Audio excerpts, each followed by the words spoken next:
शैतान का समय 3 बजे रात। ये वह समय है जब अंधेरा अपने चरम पर होता है और सन्नाटा हर जगह फैला होता है। 3 बजे रात, सन्नाटा, नींद का समय। लेकिन क्या ये सच में सिर्फ नींद का समय है या फिर कुछ और भी है जो इस समय को इतना रहस्यमय बनाता है? या हम ऐसा ही सोचते हैं? इस समय जब हम गहरी नींद में होते हैं, कुछ लोग कहते हैं कि यह समय आत्माओं का होता है। हर जगह 3 बजे रात का समय डर से भरा है। यह वह समय है जब अजीब घटनाएं होती हैं और लोग अनजानी चीजों का अनुभव करते हैं। इसे शैतान का समय कहते हैं कि माना जाता है कि ये वो समय है जब हमारी दुनिया और आत्माओं की दुनिया के बीच का पर्दा सबसे पतला होता है। इस समय आत्माएं हमारी दुनिया में आसानी से प्रवेश कर सकती हैं। बुजुर्गों के पास कहानियां हैं, अजीबोगरीब घटनाओं की फुसफुसाहट, अपने आप खुलते दरवाजे, अंधेरे में चलती परछाइयां। ये कहानियां पीढ़ी दर पीढ़ी चली आ रही हैं। अनजानी आवाजें जो आपकी रूह कंपा देती हैं। ये आवाजें कभी कभी इतनी भयानक होती हैं कि सुनने वाले का दिल दहल जाता है। क्या ये बस अंधविश्वास है या फिर इसमें कुछ सच्चाई भी है? क्या ये कहानियां सिर्फ डराने के लिए बनाई गई हैं या फिर इनमें कुछ सच्चाई छुपी है? क्या इसमें कुछ और भी है? क्या आत्माएं सच में इस समय सबसे ताकतवर होती हैं? क्या वे सच में हमारी दुनिया में घूमती हैं? बहुत से लोग मानते हैं कि 3 बजे रात आत्माएं सबसे ताकतवर होती हैं।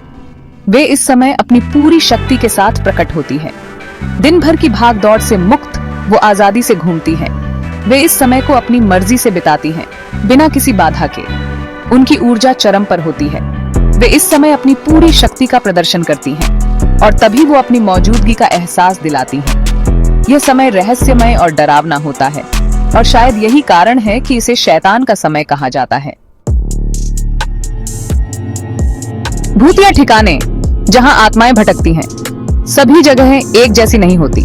कुछ जगहें ऊर्जा को थामे रखती हैं, यादों को भी, और उन आत्माओं को जो जाने से इनकार करती हैं।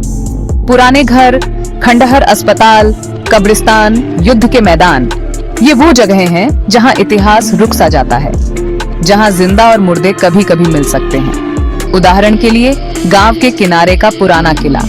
लोग कहते हैं कि सदियों पहले एक राजा को वहां धोखा देकर मार डाला गया था। उसकी आत्मा शांति न पा सकी, आज भी वहां भटकती है। कुछ लोगों ने तो आधी रात को उसके कवच की खनक भी सुनी है।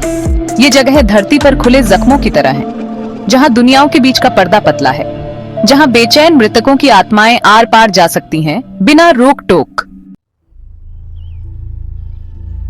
ऊर्जा का खेल, अलौकिक शक्तियों का आकर्षण। सब कुछ ऊर्जा है।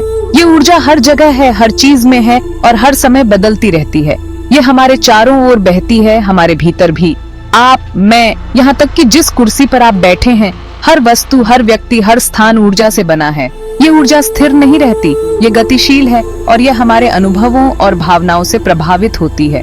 और ऊर्जा की तरह भावनाएं भी ठहर सकती हैं। जब हम किसी स्थान पर गहरी भावनाओं का अनुभव करते हैं तो वे भावनाएं उस स्थान की ऊर्जा में समाहित हो जाती है। प्यार, नफरत, गुस्सा, दुख, ये भावनाएं किसी जगह पर अपनी छाप छोड़ सकती हैं। यह छाप इतनी गहरी हो सकती है कि वह स्थान हमेशा के लिए बदल जाए। भूतिया जगहें अक्सर तीव्र भावनाओं से चिन्हित होती हैं। ये स्थान उन भावनाओं की ऊर्जा को संजोए रखते हैं जो कभी वहां अनुभव की गई थी। बड़े दुख, आघात या हिंसा की जगह है। ये स्थान उन घटनाओं की ऊर्जा को अपने भीतर समेटे रहते हैं जो वहां घटित हुई थी। इन भावनाओं की ऊर्जा आत्माओं को आकर्षित कर सकती है।